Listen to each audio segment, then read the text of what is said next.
So, Georgine, we have you here for the second edition of Voices. You already took part in the first one in Florence, and you help us to unpack the issue of safety in the profession, but going concretely, and you help us together, along with other colleagues, to see who is the person behind the job, right? To see this multidimensional aspect of safety. And you came out as a trans woman at 62. What happened? What was the trigger to do it at that precise moment? Okay, well, it was an accident. My plan was to retire early and then on the last day tell everybody who I really am. Go there, I already bought a black suit and a black skirt, black blazer. But then on my way to San Francisco on a vacation, I was already dressed up. I met a colleague, and usually I would have avoided meeting her, but at this moment it's like I turned a switch and said, it's over. I mean, I lied for 37 years about my person, myself. In private, I already was Georgine. I was it from the first day of my life on. But in public, I played the role of Georg. And in this moment, I said, it's over, no more lies. So from that day on, my life changed totally. It did not change, it just became even more wonderful than it was before. How was the reaction of this colleague? Was it as you expected? My colleague you met. This colleague you met at the. Yeah, I know. You know, she asked me, "Are you dressed up for Carnival?" And I said, "No, I'm a woman." And she said, "Cool." And that was like a very warm respect. And I felt so like, be yourself. Do not lie anymore. And an hour later, I published a new Facebook site for Georgine. And with that moment, Georg was history. He did not exist anymore. Actually, he had never existed, but I played a role. I played the role of Georg, and I think I was pretty good at it. But at the end, I could not play the role anymore, and not accepting who I really was. I always said I did not come out earlier because I was afraid that if I become who I am, I cannot do anymore what I love.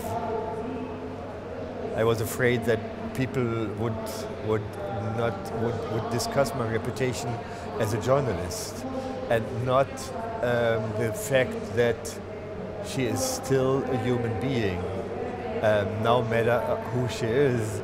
And sure, she can work whatever she did before. So in a way, you sacrifice yourself for the profession, for journalism. What did you love the most about journalism? It's telling stories, meeting people. I met so many wonderful people in my life, and a lot of them I will always remember and will never forget. Even in Mostar, there are some people, some of them are not living anymore because they were old, but there's some people. Mathilde, I will never forget Mathilde, who lived in Mostar. Before, during the Living Stories session, you said 40 years ago my career would have been over if I had told who I really was. I don't get it. Yeah, 40 years ago you said my career would have been over if I had told who I was really. Yeah. Do you think that would change if it happened today? If it was today, would you come out before? Would that affect your career? I think times have changed in that sense. Times have changed. 15 years ago, I think it would have still be a problem. When I did it, it doesn't look like it was a problem. We are experiencing a backlash now. When you see what happens in the United States, in Hungary, in other countries who are governed by populists. But still, I think the society is so open-minded meanwhile that it would not be as difficult as it was when I was a young journalist in the 80s in the last century. I also have another question because, well, for me as a participant also in the previous session, it's clear what is the good part about being able to be in small groups of the living stories and ask direct questions, intimate questions that you would not share in a bigger setting. Mm-hmm. But what is like to be in the other side? What is it for you in sharing your story in these intimate groups? Is it a healing part of the process of all these hidden years? How do you live and experience this activity?